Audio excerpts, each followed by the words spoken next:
Tok tok tok. Assalamualaikum. Waalaikumsalam, silahkan masuk Ibu, duduk dulu ya Bu. Saya akan menutup pintu dan menutup sampiran untuk menjaga privasi Ibu. Perkenalkan, nama saya Yati Feni. Sebelumnya dengan Ibu siapa? Sumarni, Ibu Sumarni, umurnya berapa Ibu? 30 tahun. 30 tahun. Gimana Ibu, apakah ada yang bisa saya bantu? Saya ingin konsultasi tentang jamban sehat. Oh, jadi maksud dan tujuan Ibu datang ke sini untuk mengetahui tentang jamban sehat ya Bu ya.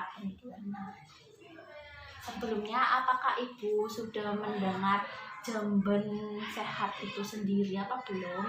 Belum. Belum ya Bu. Kalau begitu saya akan menjelaskan pengertian jamban sehat terlebih dahulu. Jamban sehat adalah suatu ruangan yang mempunyai fasilitas pembuangan kotoran manusia yang terdiri atas tempat jongkok atau tempat duduk dengan leher angsa atau tanpa leher angsa atau cemplung yang dilengkapi dengan unit penampungan kotoran air untuk membersihkannya. Kemudian ada jenis-jenis jamban. Yang pertama itu jamban cubluk atau jamban cemplung ya Bu. Yang kedua itu jamban cemplung berventilasi atau ventilasi improved pit latrine. Kemudian yang ketiga itu jamban empang. Yang keempat jamban pupuk. Yang kelima itu septic tank. Kemudian ada cara-cara memilih jenis jamban. Yang pertama itu jamban cemplung digunakan untuk daerah yang sulit air.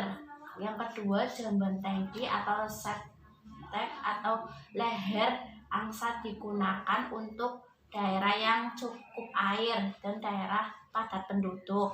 Yang ketiga itu daerah pasang surut. Tempat penampungan kotoran atau tinja hendaknya ditinggikan ukuran lebih 60 cm dari permukaan air pasang. Kemudian siapa yang harus menggunakan jamban sehat? Yaitu setiap orang rumah tangga harus menggunakan jamban untuk buang air besar atau buang air bersih, air kecil. Kemudian yang ada syarat-syarat jamban sehat. Yang pertama itu tidak mencemari sumber air minum. Jarak antara sumber air minum dengan lubang penampungan minimal itu 10 meter. Kemudian tidak berbau dan nyaman digunakan. Yang ketiga itu bebas dari serangga dan tikus. Yang keempat tidak mencemari tanah permukaan dan di sekitarnya. Kemudian aman digunakan oleh pemakainya. Kemudian ada cara memelihara jamban sehat. Yang pertama itu lantai jamban hendaknya selalu bersih dan tidak ada genangan air. Yang kedua, bersihkan jamban secara teratur sehingga ruang jamban dalam keadaan bersih. Yang ketiga itu di dalam jamban tidak boleh ada kotoran yang terlihat. Yang keempat tidak ada serangga dan tikus. Yang kelima itu tersedia alat pembersih seperti sabun, sikat, dan air bersih. Kemudian udah ya Bu, sudah jelas apa belum? Sudah. Apakah ada yang mau ditanyakan lagi? Tidak. Kalau begitu saya akan mengevaluasi ya Bu. Siapa saja yang menggunakan jamban sehat? Setiap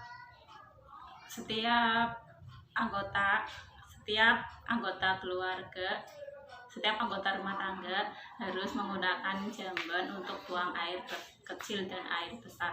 Iya ya Bu, betul jawabannya. Jadi Ibu sudah paham ya Bu. Kalau begitu, kalau ada yang mau dikonsulkan lagi bisa datang ke sini. Terima kasih atas kunjungannya. Wassalamualaikum warahmatullahi wabarakatuh.